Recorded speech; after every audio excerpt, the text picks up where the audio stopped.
Yang kedua, guru boleh membaca walaupun sedang haid. Bismillahirrahmanirrahim. Yang kedua, guru boleh membaca walaupun sedang haid, tapi ayatnya potong-potong. Guru tahfiz di pesantren, anak-anak baca ya. Innallaha la yastahi ayyab riba, potong-potong, dibacanya pangkal. Silakan baca. Innallaha la yastahi ayyab masalah. Paham? Tak boleh dia baca normal macam orang yang sedang dalam keadaan suci, karena Quran itu suci sedangkan dia dalam keadaan haid, dalam keadaan kotor secara spiritual, bukan secara zohir. Karena perempuan itu tetap bersih tapi tidak suci. Bersih tubuh, sama macam maaf orang junub, badannya bersih tapi tidak suci menurut pandangan hakikat. Ini yang paling penting dipahami.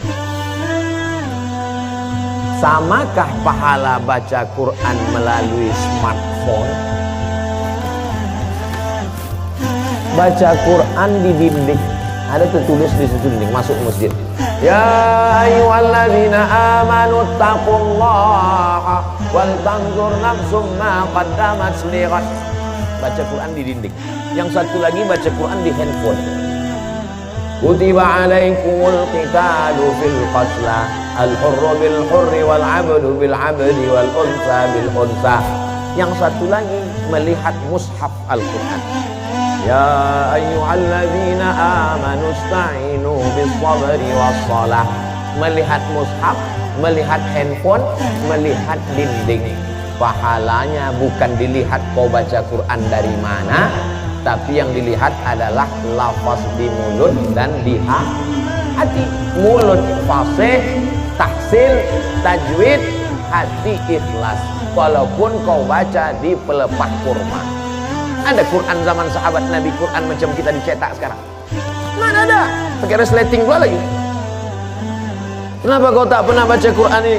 Saya sebetulnya mau baca Pak Ustaz, terus resletingnya macet terus. Oh, kasihlah minyak jelantah. Dulu Quran ditulis di pelepah korma, di tulang onta, di batu apa namanya? Batu lepes, batu ceper macam piring, ditulis. Jadi Quran tidak dilihat di mana, mau di kertas. Kertas adanya bambu yang ditumbuk, bambu, tahu bambu? Buluh ditumbuk halus jadi bubur, dijemur. Itulah asal muasal kertas dari Cina. Lalu kemudian ada kertas satu lagi di Mesir, pohon bardi, tumbuhnya di tepi sungai Nil, disusun-susun melintang membujur, dipres pakai tanah liat, dijemur. Namanya kertas papirus. Kertas paling tua dua, satu dari Mesir, Fir'aun, satu dari Cina. Lalu kemudian barulah belakangan datang kertas masuk ke kota Makkah. Jadi Quran ditulis di kertas, di batu lepes, di tulang onta, di pelepah korma. Yang dilihat bukan baca di mananya, tapi yang dilihat adalah pelafazan mulut dan keikhlasan hati. Ini Qurannya bukan main lagi, mahal minta ampun. 30 juta harga Quran.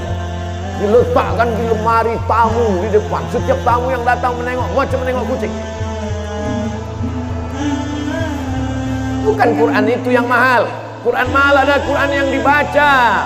Seorang ibu mengajarkan anak-anaknya sambil masak pagi. Tak ditengoknya pun Quran itu sambil masak. Bismillahirrahmanirrahim. Wadduha wallaili idza saja. Ma waddaka rabbuka wa ma qala. Walal akhiratu khairun laka minal ula. Sambil belajar gitu. Tapi Quran yang ibu ajarkan ke anak ibu itu, itulah yang dibawanya sholat. Usahakan ibu yang membacakan Al-Fatihah ke anak ibu. Supaya apa? 17 kali sehari pahalanya mengalir. Ibu yang membacakan Fatihah ke dia.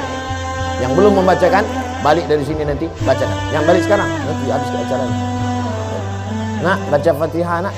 Bismillahirrahmanirrahim. Itu hanya kurang halus sedikit. Bismillahirrahmanirrahim.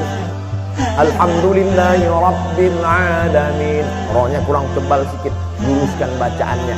Kapan kelingking ibu masuk ke celah kakinya saat mengajarkan dia berwudu, masuk air ke celah kaki? Kapan ujung jari ibu masuk ke celah telinganya saat mengajarkan berwudu? Kapan mulut ibu mengajarkan? Kapan tapak tangan ibu memegang pundaknya, rata pundaknya? Jangan kepala kau macam menengok kuda jantan, menengok kuda betina. Jangan kepala kau ni menunduk macam menengok rumput, rata nak. Kelak kita semua inilah yang akan dia kenang.